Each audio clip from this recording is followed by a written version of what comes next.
जय जगन्नाथ दर्शक बंधु। आज आम शुणा जगन्नाथ को ज्वर हुए कहीं। आपण मैंने जानिथिबे देवस्नान पूर्णिमा पर प्रभु जगन्नाथ को ज्वर आसी थाए एवं तांकर सेवा करा जाए।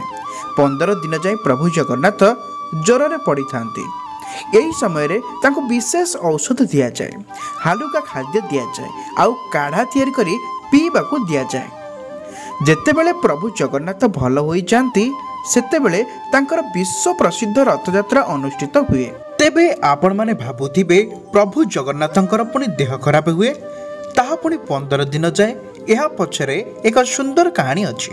ताहा भक्त और भगवानकर भाव को दर्शाए।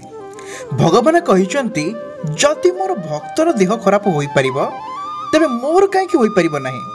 तेबे चलंतु एही विषय रे थिबा सुंदर कहानीटी को सुनिबा। एही कहानीटी को सुनिबा पूर्वरु आपण मानको मोर गोटिए अनुरोध, चैनल को निहाती सब्सक्राइब करी बेल आइकन क्लिक कर दियंतु। आसंतु देखिबा आज रे सुंदर कहानीटी को। एही कथा भगवान जगन्नाथ और तांकर जने बड़ भक्त माधव दासंकर। से सर्वदा भगवान जगन्नाथंकर भजन रे मग्न रहुथिले। सबुदिन जगन्नाथंकर दर्शन करुथिले। संसार प्रति तांकर कोनोसी मोह माया नथिला। दिने माधव दास को बहुत जोर रे ज्वर हैला। एते जोर रे ज्वर हैला जे ना से उठी पारिले ना से बसी पारिले।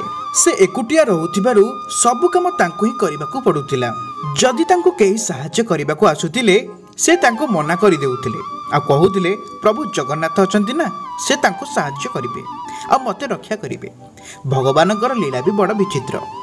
तांकर एते जोर रे देह खराब हैला जे मलमूत्र मध्य वस्त्र करने लगिले। प्रभु जगन्नाथ निज भक्तर एमिति अवस्था देखि पारिले नहीं। से निजे भक्तर सेवा करने आसीगले। भगवान जगन्नाथ माधव दासंकर सेवा करुथांती।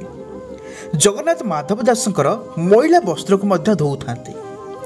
भगवान निज भक्तर बहुत आदर पूर्वक सेवा करुथांती। किछि दिन गला परे माधव दास भल हेबाकू लागिले। जेतेबेले तांकर चेतना आसिला से जानि पारिले, अरे हे प्रभु मोर सेवा करुछंती। प्रभु काहेकि काहेकि आपण एते कष्ट कले? आपणक सेवा तो सारा संसार करे। ए जगतर मालिक आपण अटंती ओ आज आपण मोर सेवा करुछंती।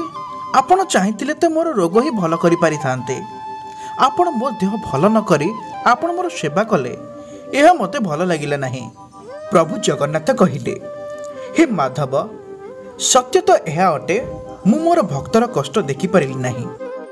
एथिपाई मु तुमर सेवा कली।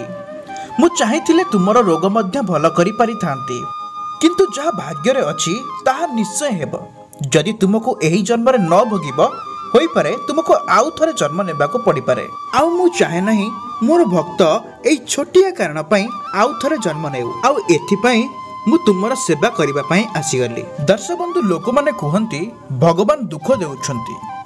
भगवान दुख दियंतु ताहा तो आसीबो, किंतु ताहार सहिबार शक्ति भगवान ही दियंती। केवल आपण मानकर प्रेम आउ विश्वास थिबा दरकार। तेणु हे माधव, मु तुमर सेवा करिथिली। आउ एबे मध्य तुम भाग्य रे तुम भागर 15 दिन ज्वर भोगिबार बाकी अछि। मु तुमर एही अवस्था आउ देखि परिबि नाही। तेणु हे माधव, मु तुमर 15 दिन ज्वर मु मो निज निकट को नै जाउछि। सेबेठारु जगन्नाथ माधव दासंक ठारु 15 दिनर रोग को नहीं जाइथिले। कुहा जाए सेबेठारु प्रभु जगन्नाथंकर 15 दिन देह खराब हुए।